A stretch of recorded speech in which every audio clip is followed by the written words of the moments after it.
Hello, dear listeners. You are very welcome to another narrative that transports us to distant times, but which carries within it eternally current truths about love, dignity, and transformation. Today we will learn the story of Filomena, a young woman who discovered that even in the darkest moments, the light of hope can bloom in unexpected ways. This is a story that tells us how the true value of a person is not measured in coins, but in the capacity to love and be loved. A narrative about how two wounded hearts can heal each other, building not just a home, but an entire silent revolution of love and education. Before we begin this journey, tell me, where are you watching from? Leave in the comments the city where you're from. And don't forget to subscribe to the channel and leave that like so more people can learn these stories that touch the soul. Year 1881, village of San Benito, in the mountainous lands of the Sierra de San Tomas. The April morning fell over San Benito like a veil of melancholy, tinting the worn stones of the main square with pale gold. The air carried the aroma of damp earth and orange blossoms, but there was something more, a tension that spread among the whitewashed houses like the disturbing murmur of a secret about to be revealed. Filomena woke before the church bell, as she always had for as long as she could remember. At 19, her fingers already knew the roughness of the straw mattress, the cold of the stone floor, the bitter taste of rejection that mixed with the weak coffee of each morning. Her stepmother had left at dawn, leaving only a scribbled note on the table. "Today you pay for the disgrace you brought to this house." The young woman put on the only white dress she owned, the one her mother had embroidered with tiny flowers before departing forever. It was simple cotton, but Maria Isabel's hands had placed so much love in it that each stitch seemed to whisper words of courage. Filomena ran her fingers over the faded embroidery, trying to capture the last tangible memory of maternal affection. When she arrived at the square, a small crowd was already forming around the old wooden cart that served as an improvised stage. The men smoked corn cigarettes, the women clutched their shawls tightly, and the children ran between the adults, legs oblivious to the drama unfolding. 30 coins to start," shouted the auctioneer, a man with a prominent belly and hoarse voice. "A young woman hard-working with no known vices." Filomena climbed onto the cart with trembling legs, but kept her head high. She had learned from her mother that dignity was the only inheritance no one could steal from her. The wind made the loose strands of her brown hair dance, and for a moment under the golden morning light, she seemed like an ethereal apparition, as if she didn't entirely belong to that harsh and merciless world.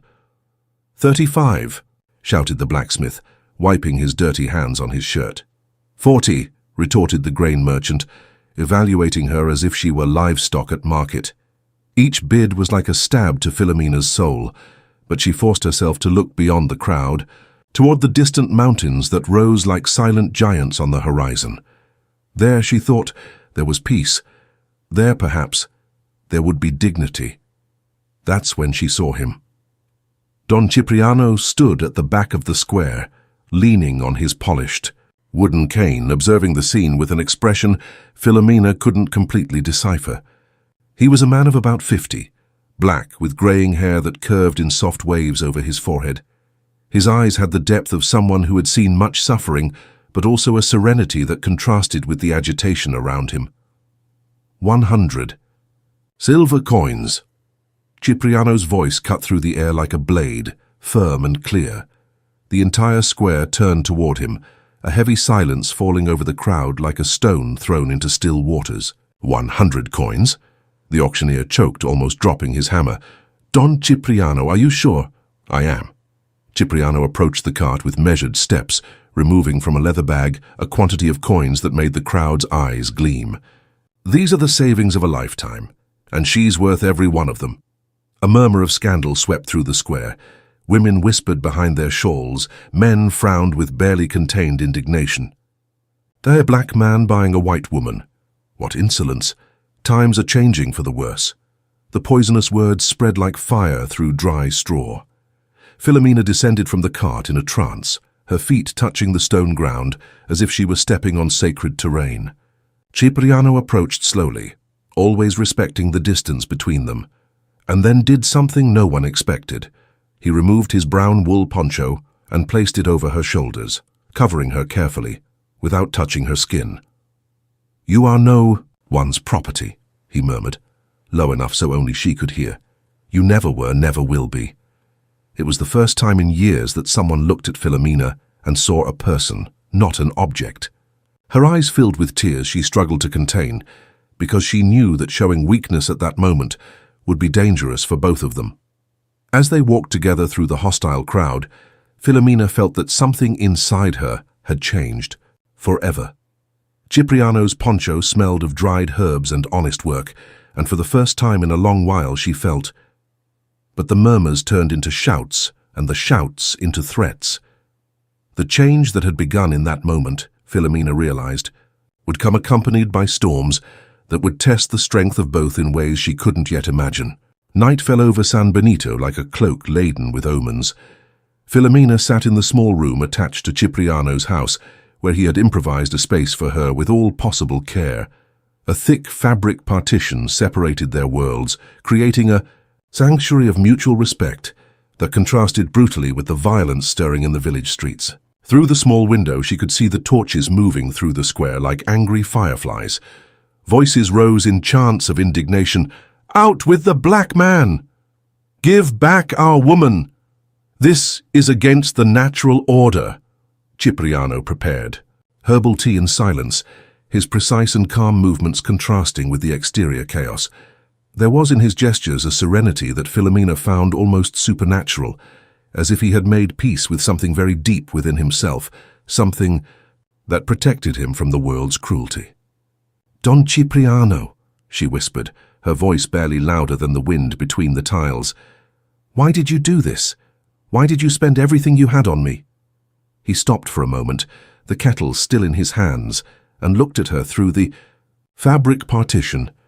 His eyes reflected the candlelight like two deep lakes under the moon. "Because I saw in you what others cannot see," he finally replied. "I saw a soul that deserves to be free." Before Filomena could respond, the crash of splintering wood echoed through the house. The front door had been broken down, and the sound of heavy boots invaded the sacred space where they had found for a few hours peace. "Cipriano, come out of there, you wretch!"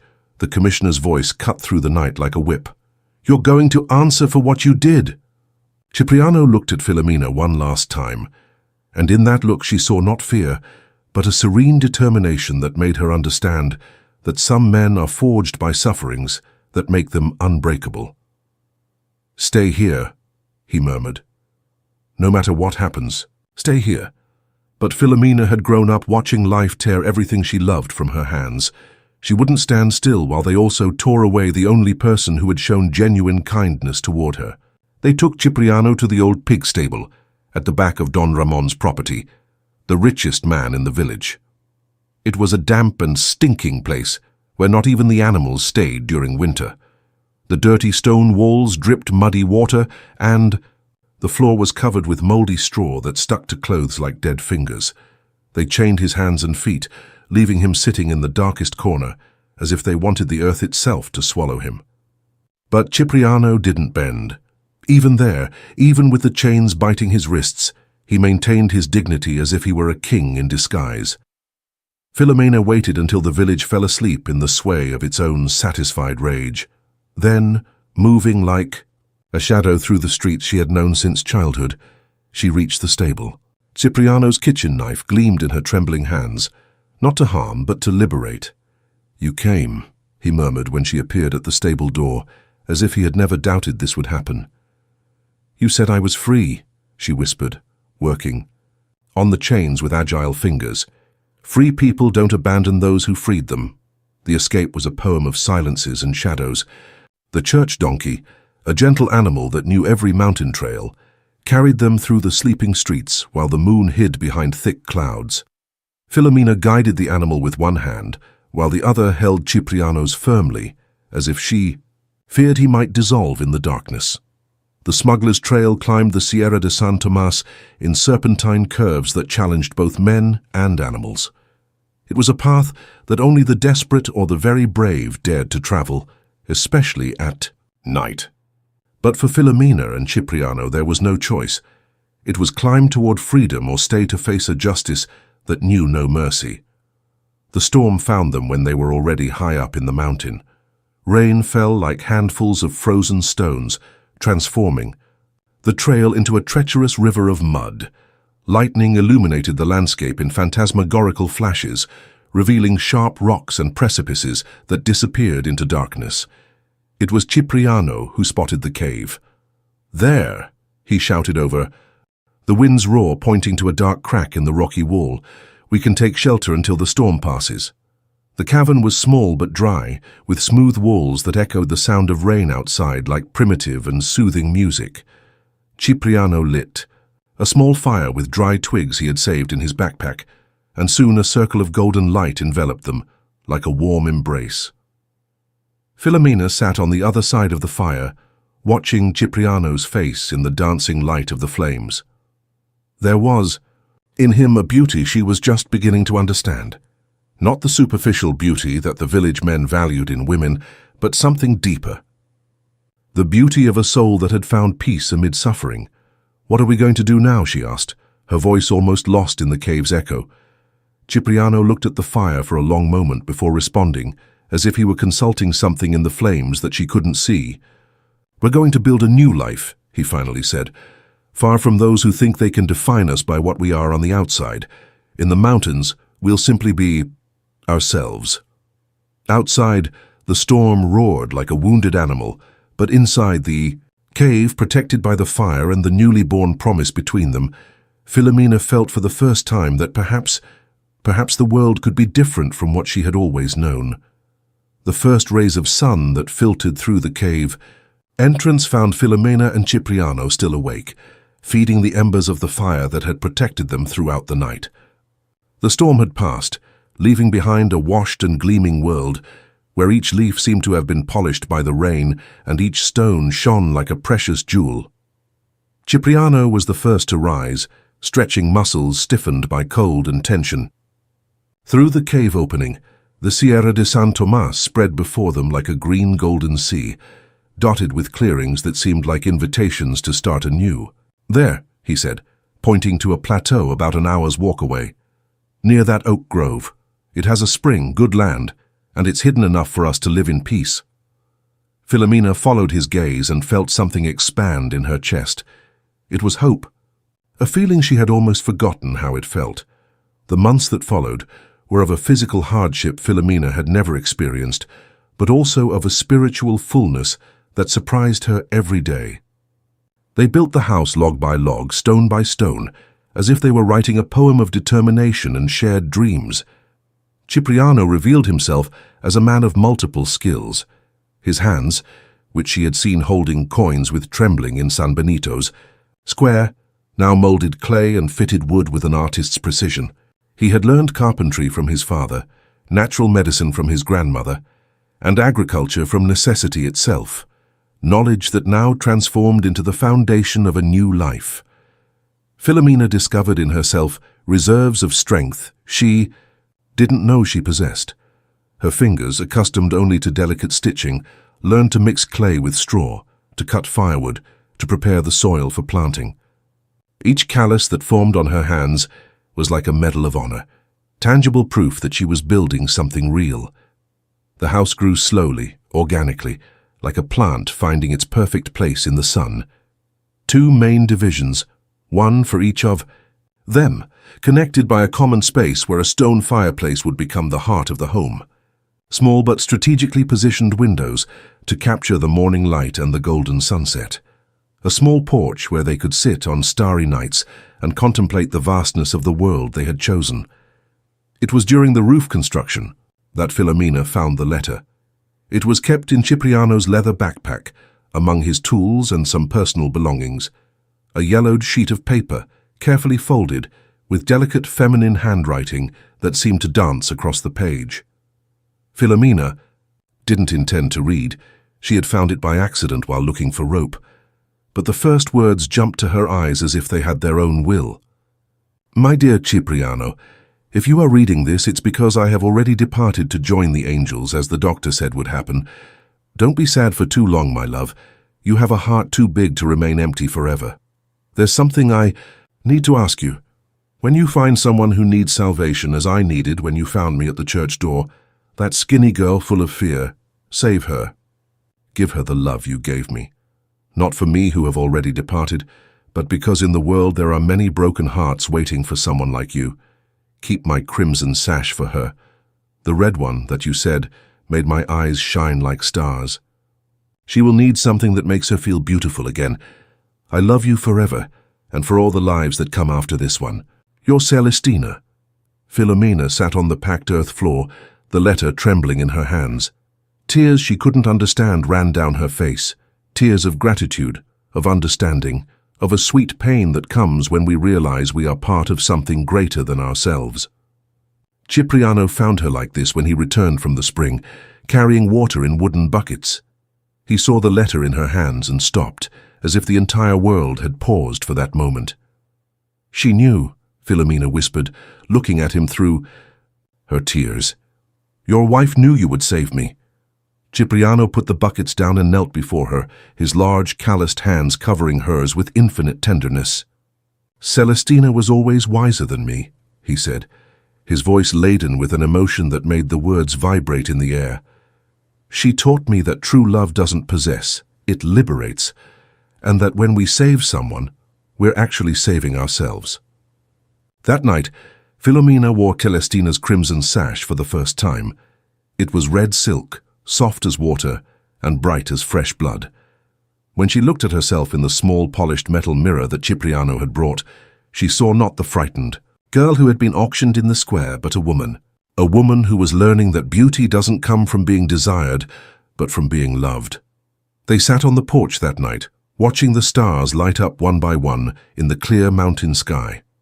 Between them was a respectful distance. They still slept in separate rooms, still related with the courtesy of two hearts learning to trust. But there was something more now, something that pulsed in the air between them, like the promise of music that hadn't yet been played. Filomena, Cipriano said, his voice low like the whisper of wind among the oaks. I want you to know that you can stay here as long as you want, and you can leave whenever you want to.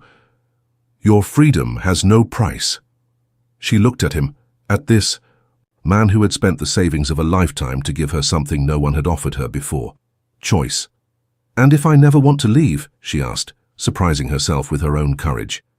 Cipriano smiled then, and it was as if the sun had been born in the middle of the night. Then we'll build something beautiful here, he replied. Something the world can never destroy. But while they planned their life in the mountains, neither imagined that the approaching winter would test not only their bodies, but the very depth of the love that was growing between them like a delicate plant in rocky soil. Winter came to the mountains like a silent invader, painting the world white and transforming the spring into a crystalline melody of ice that broke and reformed each morning. The small house that Filomena and Cipriano had built became a cozy refuge against the cold, its thick walls and always burning fireplace creating a cocoon of warmth and security. Filomena had adapted to mountain life with a grace that surprised even herself. Her days were structured around simple but deeply satisfying tasks, preparing meals with vegetables they had grown during summer, spinning wool from sheep Cipriano had brought from the valley, sewing thicker clothes to face the intensifying cold. Cipriano spent mornings cutting firewood and caring for animals, afternoons repairing tools and household objects, and evenings carving small wooden figures by firelight. His hands created delicate birds, imaginary flowers, faces of people who existed only in his memory. It was a form of silent prayer, a way to keep the soul warm while the body worked against the cold. Between them had been established a routine of coexistence that was both intimate and respectful. They shared meals, sitting face to face at the small table Cipriano had made with his own hands. They divided household tasks without ever needing to negotiate who would do what. They talked about medicinal plants, about the stars, about childhood memories, about dreams for the future. But they never touched beyond what was necessary, a brush of fingers when she passed him a plate, a hand on the shoulder when one of them needed support to reach something high. Minimal gestures that carried maximum tenderness. Filomena felt growing within her a feeling she couldn't name. It wasn't gratitude, though she was grateful. It wasn't dependence, because she felt more independent than she had ever felt. It was something new, something that made her heart beat faster when she heard Cipriano's footsteps on the porch, that made her eyes involuntarily seek his face when he wasn't looking. The fever came on a January night, when snow had covered the world in such a way that the house seemed like a ship sailing in a white and infinite sea. Filomena woke with the sensation that her body had transformed into living embers. Every muscle ached, every bone throbbed, and there was an invisible hammer beating against her temples with cruel insistence. She tried to get up to find water, but her legs refused to support her. "Cipriano," she called, but her voice came out as a hoarse whisper that was lost in the fireplace's crackling. It was he who found her the next morning, when he went to check why she hadn't appeared for breakfast. Filomena was lying in her bed, hair stuck to her face with sweat, eyes shining with the fire of high fever. "My God," he murmured, running to kneel beside the bed. "Filomena, you're burning up." In the 3 days that followed, Cipriano didn't sleep. He prepared elderflower teas to reduce fever, cold compresses to cool her forehead, light broths to maintain her strength. He changed sweat-soaked sheets, held her head when she needed to drink water, whispered words of encouragement when she delirious in feverish dreams. On the second night, when the fever reached its peak and Filomena began trembling uncontrollably despite being covered with all the house's blankets, Cipriano made a decision that would forever change the nature of their relationship. "Forgive me," he whispered, removing his boots and lying beside her over the blankets. "It's to save your life." He enveloped her with his arms, offering the warmth of his own body to combat the chills that shook her. There was nothing sexual or inappropriate in that gesture. It was pure preservation instinct, the ancestral response of one human being trying to save another. Filomena, even in the midst of fever, felt the difference immediately.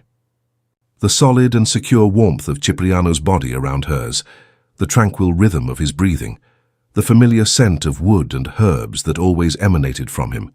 For the first time in days, the trembling ceased. "Thank you," she murmured, against his chest, and then surrendered to the first restorative sleep since the illness began. Cipriano stayed awake all night, monitoring her breathing, feeling the temperature of her forehead with his own face, praying to all the saints he knew, and also to some he had invented. He had never held a woman like this since Celestina, had never again felt that mixture of protection, tenderness, and something deeper that pulsed like a second heart in his chest. On the morning of the 4th day, Filomena woke with the fever broken.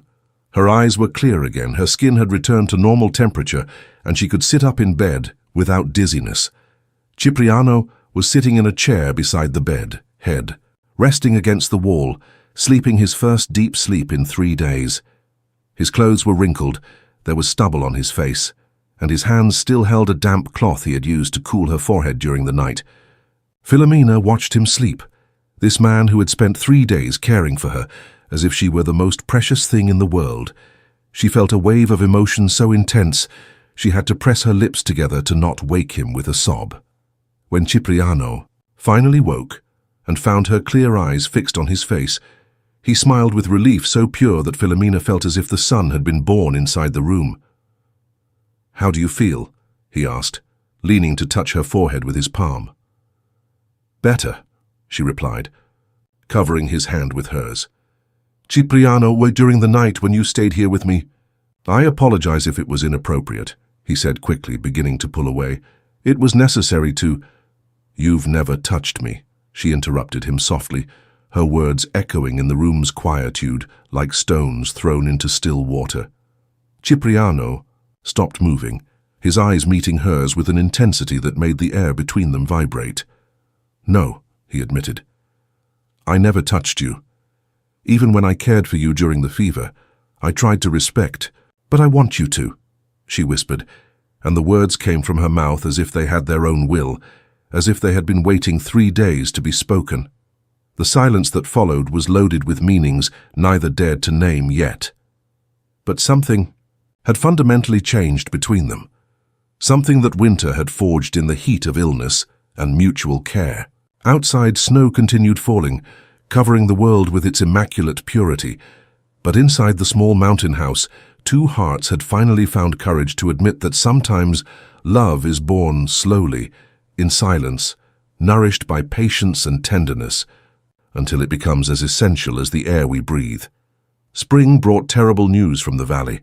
A salt merchant climbing the smuggler's trail in search of less watched business stopped at Filomena and Cipriano's small house, carrying more than merchandise. His words were dark as storm clouds. The plague had reached San Benito. It began with the children, he told them, sitting at the rustic table while Filomena served herbal tea. High fever, delirium, cold sweats. Then it spread to adults. 15 people have already died, and the doctor from the neighboring village refuses to come. He says there's nothing he can do. Filomena felt a chill that had nothing to do with the morning's cool breeze. Even having suffered at the hands of those people, even having been rejected and humiliated by them, she couldn't simply close her heart to the suffering that was befalling San Benito. Cipriano watched her face attentively, as if he could read her thoughts in the expressions that alternated between concern and internal conflict. "We can help," he said simply, after the merchant departed. "I know plants that can reduce fever, herbs that strengthen the body against disease. Celestina taught me many recipes that her grandmother had learned from an indigenous healer." "They expelled us," Filomena reminded him, but there was hesitation in her voice. "They wanted to see us dead." "And yet you want to help," he said, not as a question, but as an affirmation of something he knew about her better than she knew herself. Filomena remained silent for a long moment, looking through the window toward the mountains that had become their refuge. During the winter months, especially after her illness, she and Cipriano had become something more than survival companions. Not exactly husband and wife, they had never formalized anything, had never even kissed, but something deeper, two souls that had learned to exist in perfect harmony. "My mother always said kindness is like fire," she finally said. "The more you share it, the more it multiplies." They prepared for the descent as if enlisting for war. Cipriano gathered his medicinal plants, his knowledge about preparing natural remedies, his skilled hands that knew how to bring comfort to those who suffered. Filomena gathered her caregiving instincts, her organizational capacity, her silent strength that had been tempered by life's difficulties. They loaded 2 horses with bags of dried herbs, medicinal roots, wild honey, and everything else that could serve in the fight against disease. When they descended the serpentine trail that led to the valley, they looked like an expedition of warrior angels descending from heaven to combat the forces of darkness. San Benito was a vision of desolation. The streets were empty, except for thin dogs wandering among closed houses. The smell of incense and fear floated in the air like visible mist. From some windows came low moans, from others, absolute silence that was even more terrifying.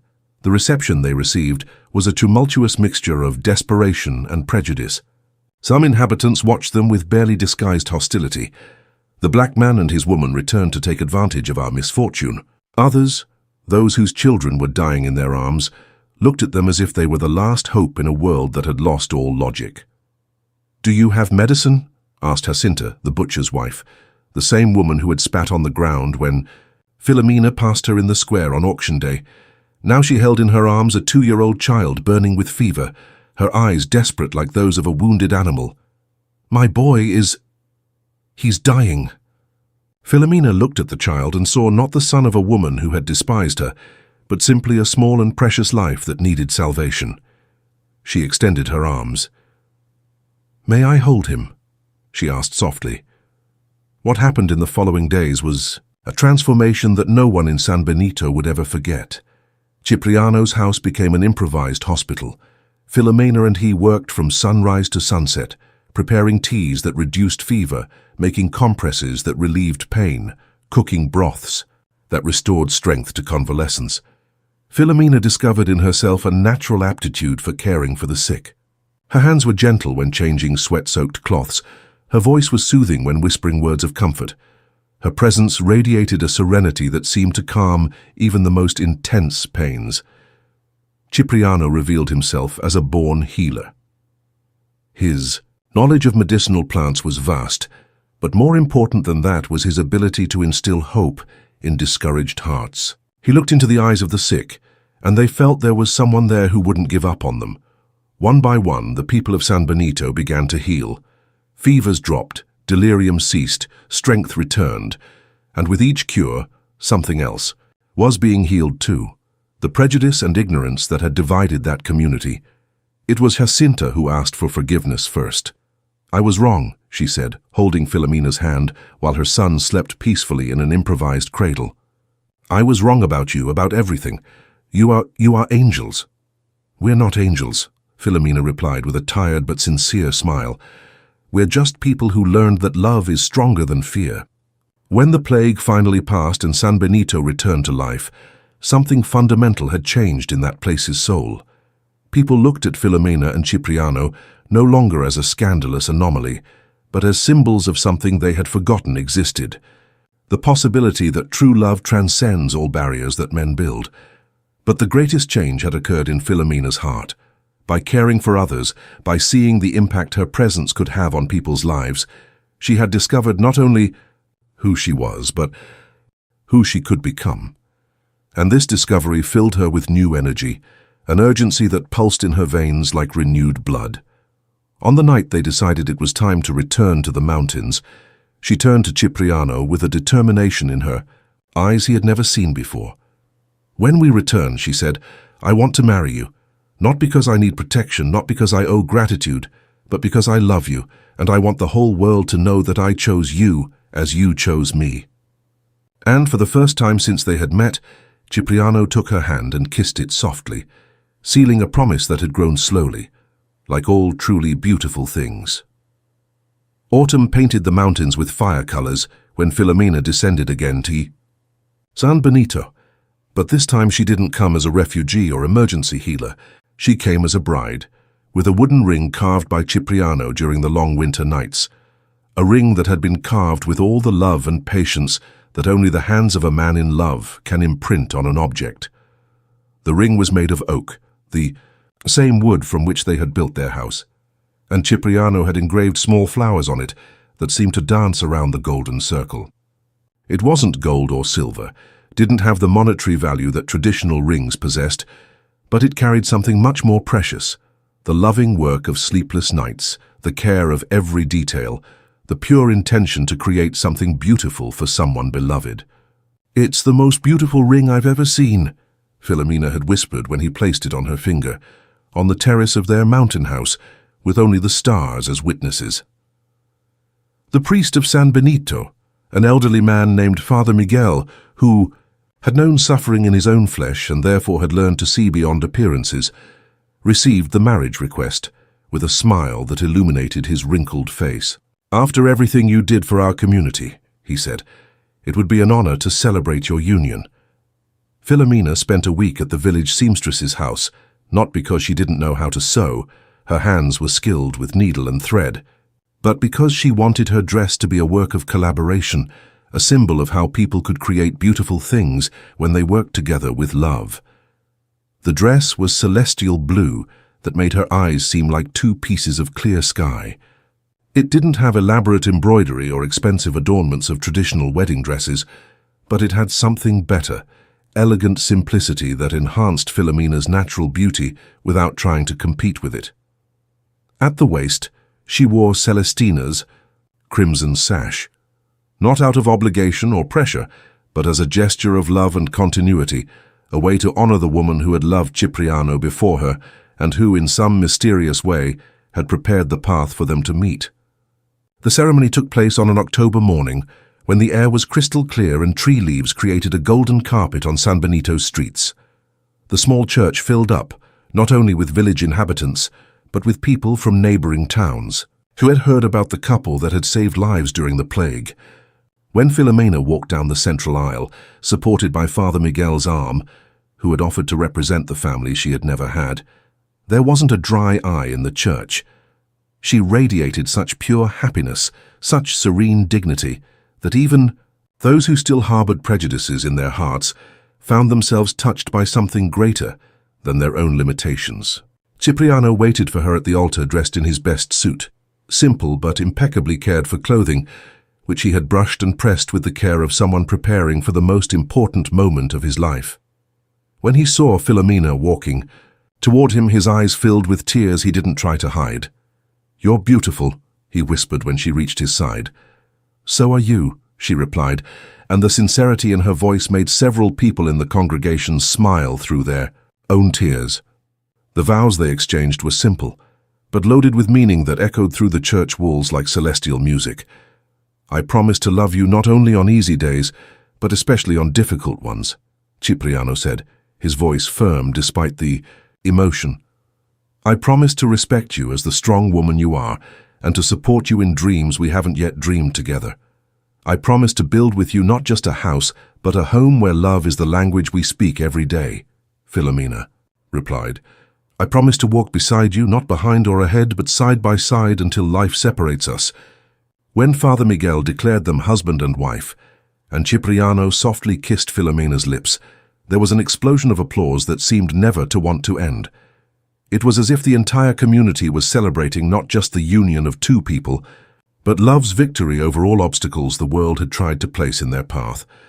The celebration took place in the main square, the same square where Filomena had been auctioned as an object just 2 years before. But now she danced there like a queen, spinning in her husband's arms while guitar and harp music filled the air with melodies of joy. The women of San Benito had prepared a banquet with the best dishes their kitchens could produce. The men had decorated the square with flower garlands and colored lanterns. Children ran among the adults, laughing and playing as if they were at a magical party. But the most touching moment of the night occurred when Jacinta, the butcher's wife, approached Filomena carrying a gift wrapped in embroidered fabric. "It's a blanket I made for you," she said with tears in her eyes, "for the children you'll have, or to warm cold nights, or simply to remember that there are people here who love you." When Filomena and Cipriano finally returned to their mountain house as husband and wife, they carried more than gifts and blessings. They carried proof that sometimes when two people love each other with enough courage to challenge the world, they manage to change it one heart at a time. That night, lying side by side in their marital bed for the first time, watching stars through the window that faced the oak grove, Filomena whispered, "Cipriano, I have an idea." "What are you thinking?" he asked, turning to look at her face, in the moon's soft light. "What if we transform the old barn into a school?" she said, her voice vibrating with new emotion. "A school where girls can learn to read and write, where they can discover they have value beyond what men want to pay for them." Cipriano smiled in the darkness, because he knew he had married not just a woman, but a revolutionary disguised as an angel. "Then let's build a school," he said, kissing her forehead. "Let's teach the world that no woman has a price, because all have infinite value." And so, while they slept embraced on their first night as husband and wife, Filomena and Cipriano's dreams mixed and grew, planting seeds of change that would bloom beyond their own lives. Spring 1883 brought more than flowers and birdsongs. It brought the realization of a dream that had germinated in Filomena's heart during the long winter nights, nourished by whispered conversations with Cipriano about how they could use their lives to create something greater than themselves. The abandoned barn at the back of Don Ramon's property had become available when the old owner decided to sell it for a symbolic sum to the couple who had saved his own granddaughter during the plague. It was a spacious area with solid stone, walls and large windows that let in the golden morning light, perfect to be transformed into the first women's education center San Benito had ever known. Filomena and Cipriano worked side by side for months to transform that forgotten space into something magical. Cipriano built low tables where girls could sit comfortably, shelves to store the few books they managed to gather, and a blackboard made of polished slate he had extracted from the mountains himself. Filomena sewed cushions for chairs, cheerful, curtains for windows, and even some cloth books for younger girls, embroidering colored letters on each page that danced like butterflies over the fabric. In the center of the room, she installed a rocking chair that Cipriano had carved especially for her, where she could sit while telling stories or reading aloud. The decoration was simple but loving. World maps that Father Miguel had managed to borrow from the neighboring town's church, drawings made by the students themselves pasted on walls, and a small but precious library that grew constantly with donations from people who had begun to believe in the importance of women's education. The first student was Esperancita, an 8-year-old girl, daughter of a widow who washed clothes to survive.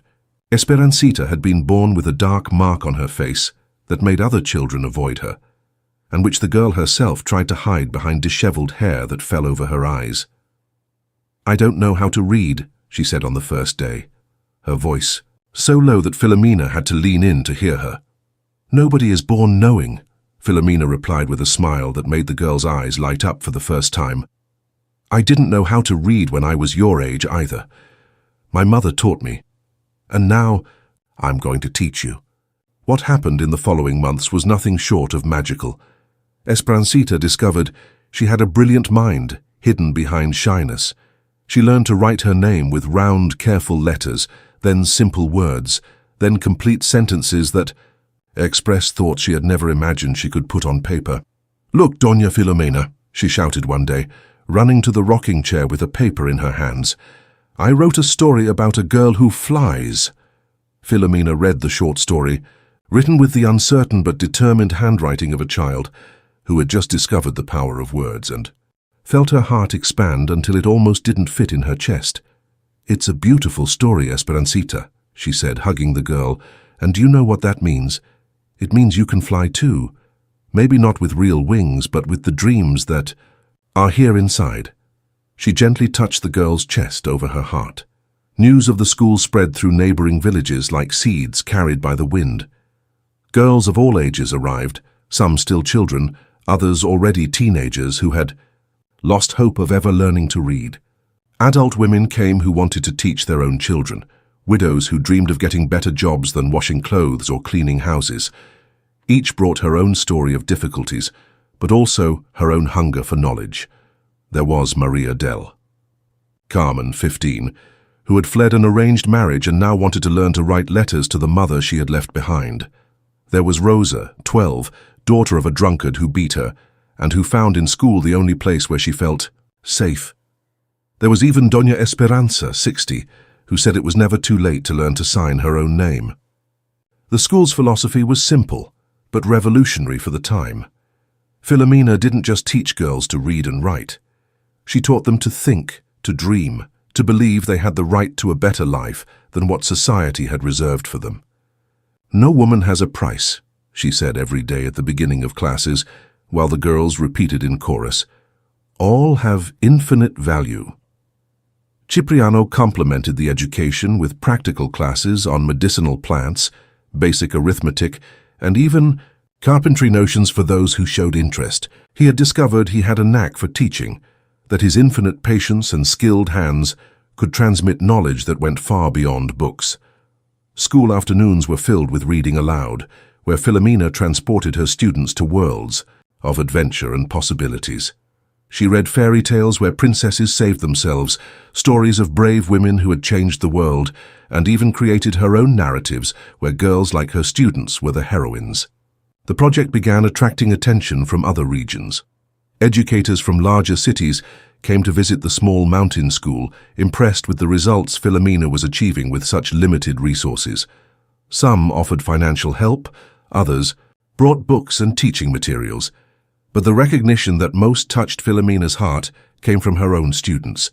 Seeing Esperancita losing her shyness and becoming a confident girl who helped younger classmates. Seeing Maria del Carmen getting a job as the village accountant's assistant because she knew how to do calculations. Seeing Rosa defending other girls from town bullies with the dignity and firmness she had learned at school. During this period, Cipriano was also creating something special for Filomena. In his free hours, away from curious eyes, he worked on a stone sculpture that portrayed a standing woman, with arms raised to the sky, as if celebrating a victory or embracing the entire universe. "It's you," he said, when he finally revealed the work to Filomena. "It's how I see you every day, a woman who didn't bow to the world, who chose to grow toward the light." The sculpture was installed on the small hill behind the school, where it could be seen from afar, a symbol of hope that stood out against the blue mountain sky. The students nicknamed it the Free Woman and created the habit of visiting it when they needed inspiration or courage. On quiet nights when the school was empty and stars began appearing in the dark sky, Filomena and Cipriano would climb to the sculpture and sit around it, watching San Benito's lights twinkle in the valley below. "Do you realize what we're doing?" Filomena asked one of those nights, resting her head on her husband's shoulder. "What do you mean?" he replied, running his fingers through her hair that now reached her shoulders. "We're changing the future one girl at a time," she whispered, her voice loaded with deep satisfaction. "Each girl who learns to read, to think for herself, to believe in her own value, will raise daughters who will never know the kind of humiliation I knew." Cipriano kissed her forehead softly, knowing he had married a woman who had not only transcended her own pain, but had transformed it into a source of light for others. But neither of them imagined their work was just beginning, and that the years to come would bring challenges that would test not only their love, but their ability to leave a legacy that would survive beyond their own lives. The years passed over San Benito like pages being turned softly by invisible hands, each season bringing changes that accumulated into profound and lasting transformations. Filomena's school had grown from a dream whispered on winter nights to a reality that influenced not only the village, but the entire surrounding mountain region. In 1890, when Filomena turned 28, the original small classroom had expanded into 3 rooms, with more than 40 regular students and a waiting list that included girls from villages 3 days' ride away. What had begun as a local project had become a movement that inspired other communities to question why only boys had the right to education. Cipriano, now with completely white hair but eyes still shining with the same serenity as always, had become a respected figure not only as Filomena's husband, but as an educator in his own right. His classes on sustainable agriculture and natural medicine attracted even adult men who had initially come only out of curiosity, but stayed impressed with the depth of his knowledge. The couple's domestic life had found a perfect rhythm between schoolwork and intimate moments they shared in the mountain house. Although they hadn't been blessed with children of their own, a sadness they had learned to carry with dignity, their hundreds of students had made them parents in a broader and perhaps more meaningful sense. Filomena had developed the habit of receiving former students who returned to visit her, now as adult women bringing their own daughters to study at the school. It was deeply moving to see Esperancita, now 17 and working as an assistant teacher, patiently explaining first letters to a new generation of shy girls. "Doña Filomena," Esperancita said one afternoon, while they organized books in the library that had grown considerably thanks to donations from distant admirers, "I wanted to thank you for believing in me when I didn't even believe in myself." "I didn't believe in you, dear," Filomena replied, smiling while placing a poetry book in its place. "I just saw what was already there. The light was always in you. I just helped bring it out of the shadow." It was in the winter of 1895 that the first signs of age began showing in Cipriano. They weren't dramatic signs, just a fatigue that took longer to pass, a cough that persisted after colds, an almost imperceptible slowness in his movements that only Filomena, who knew every gesture of his by heart, could notice. He never complained, never made drama about the small limitations that age brought. He continued teaching his classes, continued caring for the school garden, continued carving small wooden gifts for students at their graduations. But Filomena knew with the intuition that only deep love can provide that their time together was precious, in a new and urgent way. It was during this period that Constancia arrived at the school. She was a 6-year-old girl, daughter of a very poor family that had migrated to San Benito looking for work. Constancia had the brightest eyes Filomena had ever seen, and an insatiable curiosity that made her ask questions about everything, from why flowers had different colors to why some adults were happy and others seemed to carry clouds over their heads. "Doña Filomena," she said one day, pulling the teacher's skirt while other girls played at recess, "when I grow up, can I be like you?" "What do you mean by that, dear?" Filomena asked, kneeling to be at the girl's eye level. "I want to be a person who teaches other people to be free," Constancia replied, with the solemn seriousness that only very intelligent children can express. Filomena felt her eyes fill with tears she tried to disguise as joy. In those simple words from a 6-year-old child, she saw proof that her work had created roots that would grow far beyond her own existence.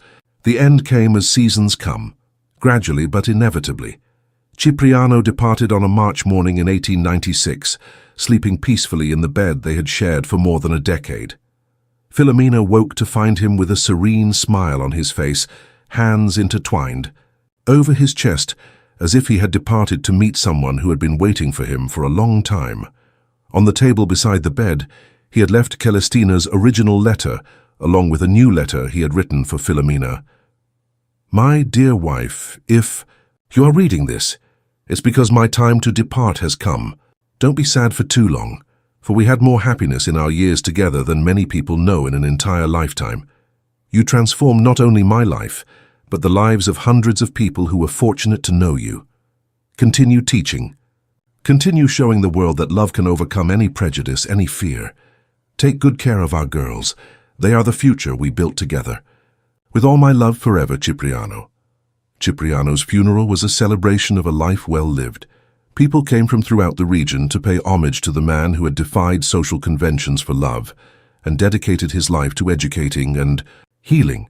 His former students carried the coffin, and Esperancita read a poem she had written in his honor. "You taught us that greatness isn't in what others see in us, but in what we choose to see in others." Filomena continued directing the school for 5 more years, until age and longing for Cipriano convinced her it was time to pass the torch to younger hands. Esperancita, now a trained and experienced educator, assumed direction with a simple but moving ceremony where all former students who could come attended. In her final years, Filomena developed the habit of climbing daily to the sculpture on the hill, now affectionately known throughout the region as the Free Teacher. She sat there every afternoon, watching the school function below, seeing a new generation of girls learning they had value, they had rights, they had dreams that deserved to be realized. One afternoon, when Constancia was already 12 and had become one of the school's brightest students, she climbed the hill to find Filomena. "Doña Filomena," she said, sitting beside the woman who had become a legendary figure in her own life. "May I ask something?" "Of course, dear." "Did you ever regret it, challenging everyone, causing so much scandal when you married Don Cipriano?" Filomena looked toward the school below, where girls laughed and learned under the afternoon's golden sun. She looked toward the village of San Benito, now a place where women could work in professions that had once been reserved only for men. She looked toward the mountains that had been her refuge and had become her fortress. "Constancia," she finally said, her voice laden with the wisdom of someone who had lived a full life, "the world tried to erase me when I was young. They wanted to reduce me to a price, transform me into an object without voice or dreams. But I chose to become a flame, and a flame, dear, always leaves light behind even after it goes out." When Filomena joined Cipriano on a quiet spring morning in 1903, the school they had created together educated more than 100 girls per year. Former students had founded similar schools in 6 neighboring villages. 3 of her former students had become the region's first female doctors. But perhaps the most important legacy wasn't quantifiable in numbers or achievements. It was the subtle but profound change in how an entire community had learned to see women, not as property or ornaments, but as complete human beings with brilliant minds and courageous hearts. On the simple local stone tombstone that marks Filomena and Cipriano's joint grave, Esperancita had engraved only one phrase: "They taught us that true love liberates."